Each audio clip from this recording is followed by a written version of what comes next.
सर्वत्र गोविन्दनाम संकीर्तनं गोविन्द गोविन्द गोपिका जीवनस्मरणं गोविन्द गोविन्द नारायणाखिल गुरो भगवन्नमस्ते श्रीहरये नमः। ॐ श्री परमात्मने नमः। श्रीमद्भागवत महापुराणं प्रथमस्कन्धः अथ प्रथमोऽध्यायः।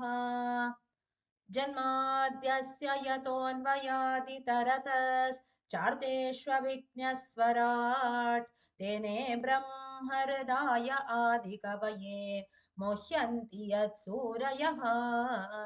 तेजो वारिमृदां यथा विनिमयो यत्र सर्गो मृषा धाम्ना स्वेन सदा निरस्तकुहकं सत्यं परं धीमहि।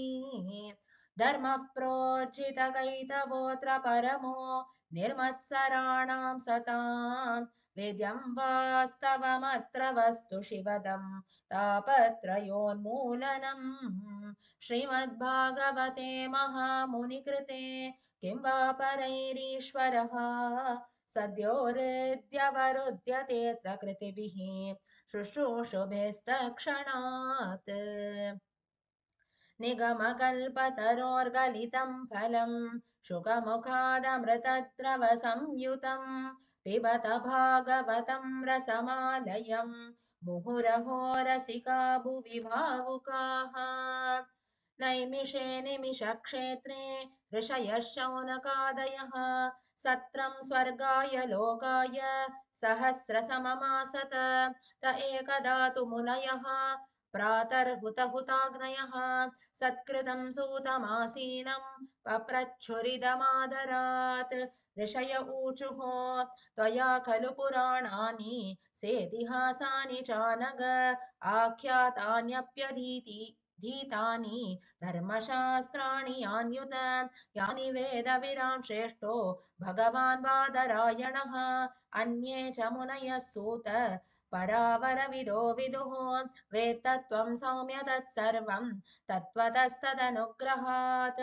ब्रूयुस्निग्धस्य शिष्यस्य गुरवो गुह्यमप्युत तत्र तत्राञ्जसायुष्मन् भवता यद्विनिश्चितं पुंसामेकान्ततः श्रेयः तन्न शंसितुमर्हसि। प्रायेणाल्पायुषः सभ्य कलावस्मिन् युगे जनाः मन्दासु मन्दमतयो मन्दभाग्याह्युपद्रुताः भूरीणि भूरि कर्माणि श्रोतव्यानि विभागशः अतः साधोऽत्र यत्सारं समुद्धृत्य मनीषया ब्रूहि न श्रद्ददानानां येनात्मा सम्प्रसीदति। सूत जानासि भद्रं ते भगवान् सात्वतां पतिः देवक्यां वसुदेवस्य जातो यस्य चिकीर्षया तन्न शुश्रूषमाणा नाम हस्यङ्गानुवर्णितुं यस्यावतारो भूतानां क्षेमाय च भवाय च आपन्नः संसृतिं घोरां यन्नाम विवशो गृणन् ततः सद्यो विमुच्येत यद्बिभेति स्वयं भयं यत्पादसंशयासूत मुनयः प्रशमायनाः सद्यः पुनन्त्युपस्पृष्टाः स्वर्धुन्यापोऽनुसेवया को वा भगवतस्तस्य पुण्यश्लोकेऽड्यकर्मणः शुद्धिकामो न शृणुयाद् यशः करिमलापहं तस्य कर्माण्युदाराणि परिगीतानि सूरिभिः ब्रूहि न श्रद्ददानानां लीलया ददतः कलाः अताख्याहि हरेर्धीमन् अवतारकथाशुभाः लीला विदधत स्वैरम् ईश्वरस्यात्ममायया वयं तु न वितृप्याम